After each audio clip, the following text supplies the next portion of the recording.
I'm talking to Dr. David Rabin, cardiologist at North Shore Physicians Group in Salem. In full disclosure, David is my husband. We talk every day about what is happening at North Shore Medical Center, and it feels as if there's a lot of value in him telling this story. David, first of all, how many COVID-19 cases are there at North Shore Medical Center at last count? And a little over 100. And you just finished 2 shifts in the ICU. What does it feel like going to work for you these days? Well, we're all of us are pretty nervous. These patients are very sick, and it's very easy to get COVID. However, we do have adequate PPE. We have the gowns, we have the N95 masks, we have gloves, we have facial protection, either goggles or face shield. So I think we're pretty adequately protected. The patients certainly in the ICU on some of the floors have these negative pressure rooms, which basically vent the air out into the atmosphere so that there's not a heavy viral load in the room. So the rooms are fairly protected, at least in the ICU and some of the other floors. So overall, it's pretty good. So you're working on one of the floors without the critical patients, but some patients are positive for COVID-19, right? Yeah, they're all over they're not all over the hospital. They're in the ICU for sure. There's a couple of other floors where they have special rooms for them. So there are some floors that are quarantined, but they're pretty much they're on a lot of the floors. When you have 100 and some odd patients in the hospital with COVID-19, they're all over. And you really have to assume, even with a lack of really high sensitivity of the test, that we basically assume that everybody's got it, even if they're swab negative. You just kind of have to assume that they have it. So describe the situation in the ICU for us. Well, the ICU is an amazing place. The staff is phenomenal. I spent 2 days there, and the dedication of the nursing staff, the support staff, the people that go in and out, changing the waste paper baskets, the garbage bags, the transport people, all the caregiver team, if you will, is phenomenal. They have a special team that turns the patients. A lot of these patients, there's a special way to vent patients. A lot of times patients, sort of the image of somebody on a ventilator is on their back. Wait, excuse me. Hold on one second. Is everyone in the ICU on a ventilator? No, there are not, and not everybody is on a ventilator. I saw one gentleman today who was not. There are a couple of people who are not. There are some people in the ICU who are not there for COVID. I mean, it's not all COVID, but it's fairly a high percentage of COVID. Okay. And some of these patients, when their respiratory status and their oxygenation really isn't very good, they do what's called proning the patient, where they turn the patient from their back to their stomach. And that, for a variety of reasons, improves the oxygenation of the patient. And you need a special team of people to do that. And there's special teams that come in and turn these patients. And this is quite a thing to do, because these patients have an endotracheal tube. They have a radial arterial line, so they have an IV line in their radial artery, keeping track of their blood pressures. They have central lines in the veins underneath their clavicle, and they have a tube in their esophagus so they can get tube feedings. And all this stuff has to be protected while you turn the patient over. You can't dislodge the tube. You can't dislodge any of these lines. So it's a real orchestrated thing, and it's incredible to see these teams come around. They're identified by their red hats, so when the turning team is coming. And so these patients will spend about 18 hours or so, I think it's 18 hours, on their abdomens, and then they turn them over and put them on their back for about 6 to 8 hours. And there's a whole schedule behind this. So it's an incredible place to be. And these patients are sick, and a lot of them are from, some of the harder hit areas like Lynn. There's some hot spots in the state, Lynn and Chelsea and Lawrence and all these hospitals. I'm sure the hospitals in Lawrence have the same kind of issues, and they're all struggling with these types of patients. Mm-hmm.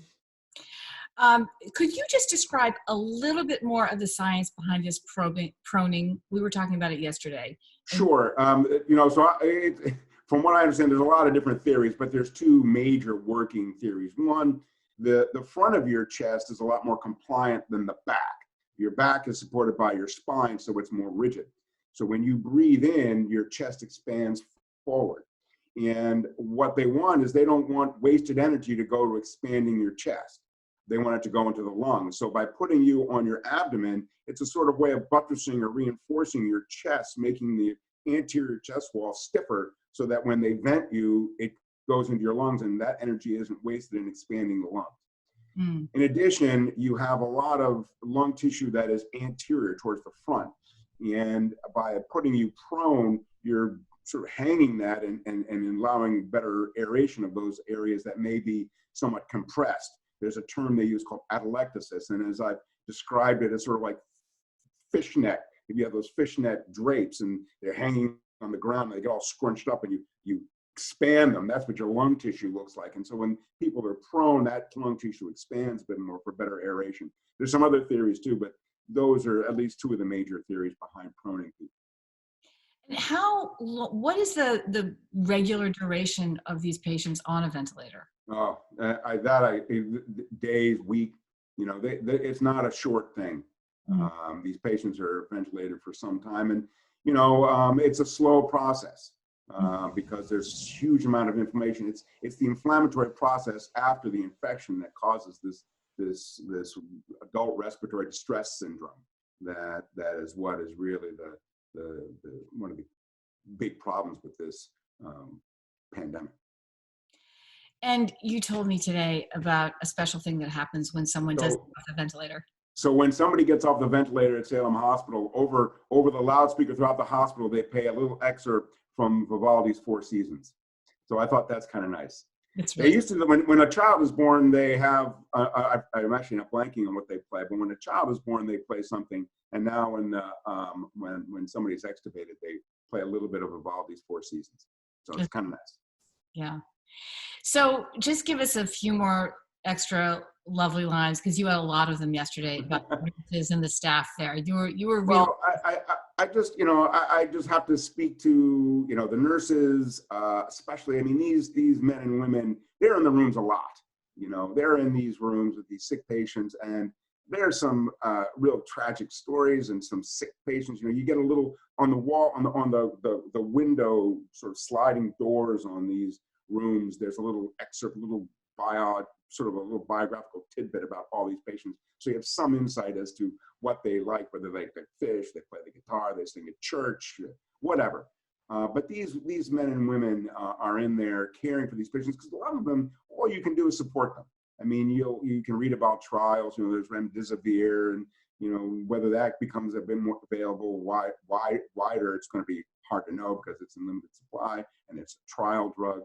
There are other drugs that these people get, but a lot of what we do is support, and the patients, and these men and women give these patients such care, and they're in those rooms a long time. I mean, the physicians, we go in, we go out, but those nurses and the dialysis nurses and all these people that come in and care for these patients and spend a lot of time in those rooms, it's really impressive. And then the nurses on the floors where they don't quite have the same protection in a way you may want to say that the nurses in the ICU have, they're there too. So, and I heard one nurse say to you yesterday, I love my job. I wouldn't want to do anything else. And it is really impressive. And the physicians, the ICU physicians, they are really impressive. What they know. And we have really strong residents. We have all third-year residents, and they really run the show. And I'm really impressed with all of them. So, and throughout the hospital, we have primary care physicians stepping into new roles, helping on the inpatient side. Some of the practices, their docs have stepped in and are basically being hospitalists. Inpatient medicine, some of these doctors haven't been in the hospital in a while, and they've gotten back up to speed. My partners are doing the same thing. We're hospitalists. We're going in and helping to take care of the patients, to sort of spread the load so that hospitalists can do what they need to do. So it's a real community, and it's a real, I will say, at least in my hospital, and I am sure that, while I have the vent, I know what's going on in North Shore Medical Center. I would be sure that other hospitals are similar in that doctors are stepping into different roles. Nurses are coming in from clinics. Nurses that haven't been in the hospital for a while, they're stepping up. They're they're being recruited to come in. So it's a real statement as to why all these people went into this profession to begin with. So it is inspiring if you think about it. Well, thank you very much. Will you talk to us again? Sure. I'll tell you more stories later. Okay. Okay. Thank you, Dr. Rabin. You're welcome. Bye-bye.